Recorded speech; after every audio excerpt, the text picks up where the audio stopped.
I set back everything as I've just been praying for the day that I'll get my results, especially when ile siku results will come that I didn't test positive, that I didn't do it intentionally. Yeah. So especially I can count it as last it was quite difficult, especially when I was training, knowing that naweza taka ikituishe tu sai.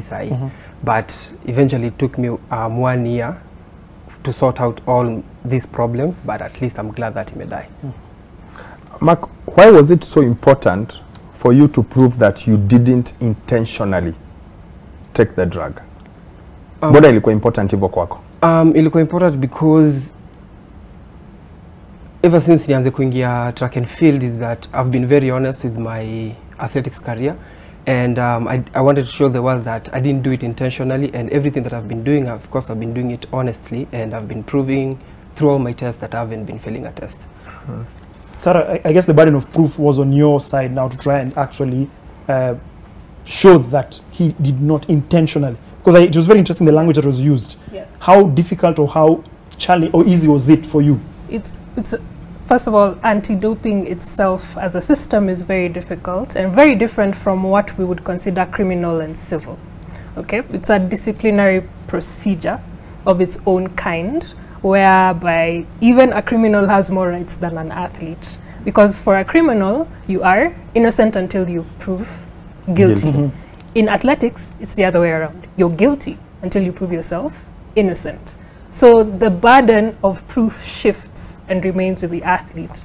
You have to show all the steps you took to avoid any substance from entering your body, and the fact that any substances in your body is considered to be what is known as strict liability.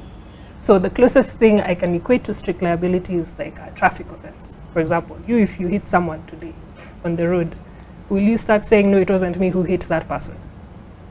No, you can't say that. Yeah. You'll say, yes, I did hit this person, but the circumstances around why it happened is what you should focus on so that we can mitigate the offense. Yeah. Don't give me the highest penalty, give me a lower penalty because of X, Y, and Z.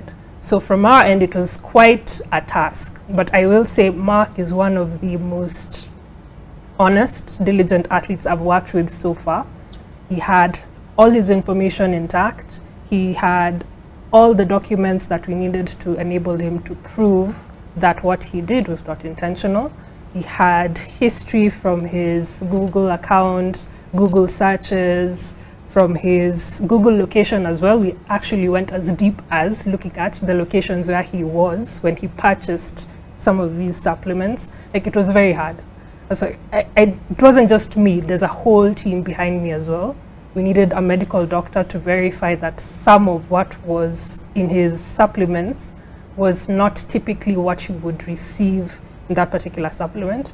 We also talked to a biochemist, a biopharmacist, to understand what is this methasterone, how does it even come about, why was it put on the prohibited list, why is it a steroid, how is it formed. It was quite a difficult case, I must say. The first question probably should be, how is an athlete able to afford that kind of legal representation? Like, because it's not cheap. It's not. That's what I'm thinking. It can't be cheap. So not at all. How was Mark able to afford you, if I may put it that way? You know, Mark, you can give me fish and me, I'm happy. But on a serious note, I understand that a lot of athletes, especially the ones who are starting out, your priority is not even your legal services, right? Your priority is food, sustenance, performance, etc. So we had to come up with a payment plan which was comfortable for him.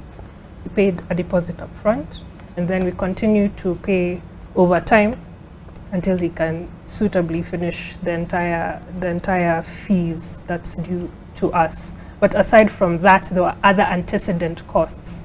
The biggest cost was testing the supplements, because at the time we didn't know which supplement he was using contained the prohibited substance. Testing one supplement it costs on average $1,000 US.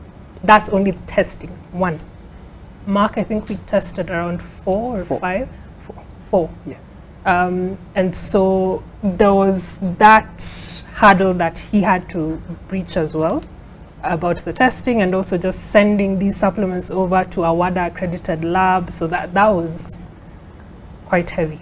Why was it so important for you guys, that I was telling you off air. Yes. I've never seen a ruling where there is a guilty verdict, but there is almost contentment from the guys who are receiving it. Why was it so important for you guys to prove that, look, this is how this thing got in?